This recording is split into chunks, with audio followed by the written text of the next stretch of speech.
Contract APCOS కార్మికులకు కనీస వేతనం 26,000 రూపాయలు ఇవ్వాలని సిఐటియు జిల్లా అధ్యక్ష కార్యదర్శులు CH Ammanaidu, P Tejeswara Rao demand చేశారు.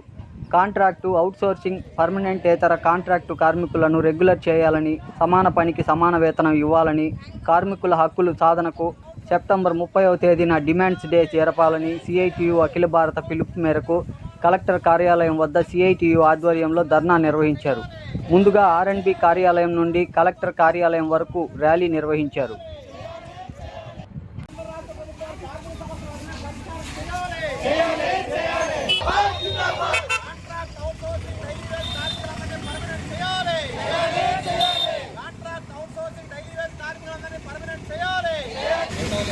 ఈరోజు దేశవ్యాప్తంగా కార్మికుల డిమాండ్ డే సందర్భంగా అన్ని జిల్లా కేంద్రాల్లో కూడా సిఐటి ఆధ్వర్యంలో కాంట్రాక్ట్, అవుట్సోర్సింగ్, డైలీ వేజ్ తదితర కార్మికులందరినీ కూడా పర్మనెంట్ చేయాలని చెప్పి, సుప్రీంకోర్టు తీర్పు ప్రకారం సమాన పనికి సమాన వేతనం అమలు చేయాలని చెప్పి, కాంట్రాక్ట్ కార్మికులందరికీ కనీస వేతనం 26,000 అమలు చేయాలని కోరుతూ ఈరోజు శ్రీకాకుళం కలెక్టరేట్ ద్వారా ధర్నా కార్యక్రమం చేపట్టడం జరిగింది.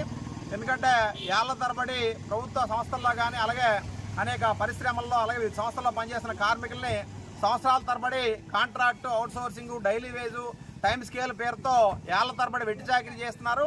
అందుకు కాంట్రాక్ట్ కానీ, అవుట్సోర్సింగ్ కానీ, లేదా డైలీ వేజ్ కానీ ఏ పేరుతో పిలుస్తున్న కార్మికులందరూ కూడా వెంటనే పర్మనెంట్ చేయాలి.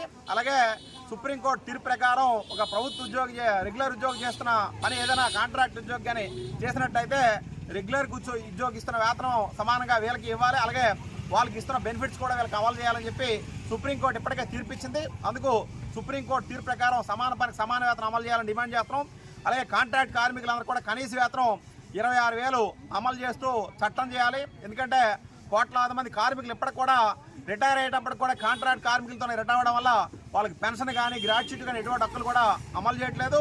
అలాగే ఈరోజు మన ఎన్జీ రంగా వ్యవసాయ విశ్వవిద్యాలయం, అలాగే రాఘోలు రీసెర్చ్ పరిశోధన కేంద్రంలో కూడా ఏళ్ల తరబడి కాంట్రాక్ట్ పద్ధతిలో పనిచేస్తున్నారు. కనీస వేతనాలు అమలు చేయట్లేదు. పిఎఫ్ కానీ, ఈఎస్ఐ కానీ, బోనస్ కానీ, గ్రాట్యుటీ కానీ ఎటువంటి సెలవులు కూడా అమలు చేయకుండా వెట్టి చాకిరీ చేస్తున్నారు. అలాగే ఈరోజు ఐర్ బస్సులో పనిచేస్తున్న డ్రైవర్లకు సంబంధించి పిఎఫ్, ఈఎస్ఐ అమలు చేయట్లేదు. కనీస వేతనాలు కూడా ఈరోజు ఏమైనా కొంతమంది అమలు చేస్తున్నా సరే ఇతర వేధింపులు, డిపిఓ, డిపో మేనేజర్ నుండి వేధింపులు పెడుతున్నాయి.